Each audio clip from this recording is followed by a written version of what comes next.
दोस्तों फिल्मों में आपने अक्सर देखा होगा कि किसी भी अपराधी को पकड़ने के लिए पुलिस जब जाती है तो बहुत आसानी से उसके मोबाइल नंबर से उसको ट्रैक कर लेती है और जाकर पकड़ लेती है। लेकिन क्या रियल में ऐसा होता है? और रियल में क्या इतनी आसानी से पुलिस किसी को भी सिर्फ मोबाइल नंबर से ट्रैक कर सकती है? आज मैं इसी के बारे में आपको डिटेल में बताने जा रहा हूँ कि आखिर पुलिस कैसे किसी भी अपराधी को या फिर किसी भी मोबाइल को ट्रैक करती है और कैसे उस तक पहुँचती है। उसका जेन्युइन जो तरीका होता है वो क्या होता है। आप में से कई लोगों ने ये सवाल पूछा भी है कमेंट में कि आखिर पुलिस कैसे किसी को भी ट्रैक कर लेती है। तो इसलिए जानकारी आपके बहुत ही ज़्यादा काम की होने वाली है। तो वीडियो को अभी से लाइक कर दीजिएगा और अगर आप चैनल पर नए हैं तो चैनल को सब्सक्राइब करके बेल आइकन को ऑल पर भी सेट करके जरूर रखिएगा। तो चलिए बात करते हैं कि आखिर पुलिस कैसे किसी को ट्रैक कर सकती है। तो देखिए, पुलिस जो किसी भी नंबर को ट्रैक करती है, किसी की लोकेशन को अगर ट्रैक करती है तो उसके 3 तरीके होते हैं। पुलिस 3 तरीके से किसी को भी ट्रैक कर सकती है। पहला तरीका है टावर ट्राईएंगुलेशन।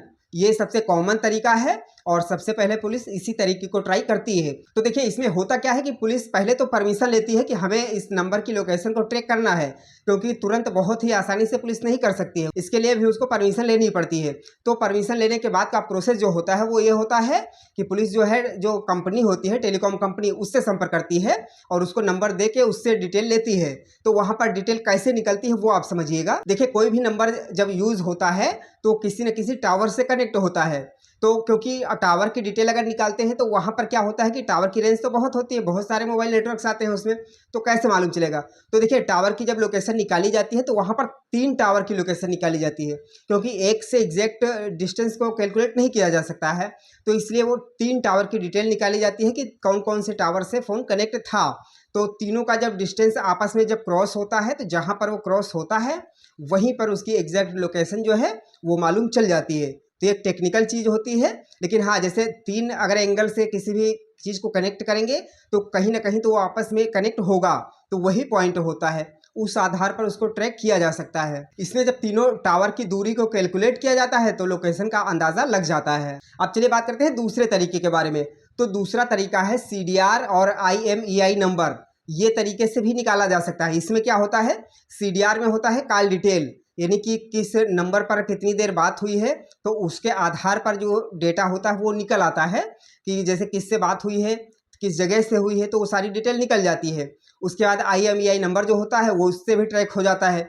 हालांकि यहाँ पर कई बार ऐसा भी होता है कि जो अपराधी होते हैं वो सिम कार्ड निकाल के फेंक देते हैं, लेकिन सिम तो निकाल देंगे, लेकिन IMEI नंबर जो होता है उसमें अगर कोई नया सिम कार्ड भी डालते हैं तो भी तुरंत नोटिफिकेशन कंपनी को चला जाता है कि हाँ, ये नंबर डाल दिया गया है फ़ोन में। उसके बाद में पुलिस को वो नंबर कंपनी दे देती है और फिर उस नंबर को ट्रैक करना शुरू कर दिया जाता है। तो ऐसे में इस प्रकार से भी बहुत आसानी से पुलिस ट्रैक कर लेती है। और तीसरा तरीका है GPS। और GPS की जो टेक्नोलॉजी है कुछ ज़्यादा ही एडवांस है। इसमें ज़्यादा एक्यूरेसी के साथ में जो है लोकेशन कैच की जा सकती है, उसको ढूंढा जा सकता है। हाँ, यहाँ पर इंटरनेट होना जरूरी है। उसमें क्या होता है कि GPS के माध्यम से या फिर IP एड्रेस जो होता है उसके माध्यम से आसानी से पुलिस ट्रैक कर लेती है। कई बार ऐसा भी होता है कि कोई ऑप्शन नहीं बचता है, अगर नंबर है तो वहाँ पर कोई लिंक भेज देती है पुलिस, और उस पर जैसे ही यूजर क्लिक करता है तो सारा डेटा, कैमरा और लोकेशन सब कुछ जो है पुलिस के पास में चला जाता है। तो ये भी एक तरीका होता है। ऐसे में कई बार लोगों के फ़ोन भी हैक हो जाते हैं। तो ये भी एक तरीका होता है जिस प्रकार से पुलिस आसानी से किसी भी फ़ोन को, किसी की भी लोकेशन को ट्रैक कर सकती है। लेकिन हाँ, ये सारी कंडीशंस तभी होती हैं जब कोई क्रिमिनल होता है, कोई अपराधी होता है और उसको ढूंढना ज़रूरी होता है। वैसे नॉर्मली किसी की भी लोकेशन को ट्रैक करना वो पॉसिबल नहीं है, ना ही उसकी परमिशन होती है, क्योंकि प्राइवेसी के अगेंस्ट होता है। तो आशा करते हैं कि आपको ये जानकारी ज़रूर समझ में आ गई होगी कि आखिर पुलिस कैसे किसी भी नंबर को ट्रैक कर सकती है और किसी की भी लोकेशन को आसानी से ढूंढ सकती है। जानकारी पसंद आई हो तो वीडियो को लाइक करिएगा, दोस्तों में शेयर भी करिएगा और ऐसी ही जानकारियों के लिए चैनल को सब्सक्राइब करके बेल आइकन को ऑल पर सेट करके जरूर रखिएगा। चलिए मिलते हैं नई जानकारी के साथ में, तब तक के लिए जय हिंद।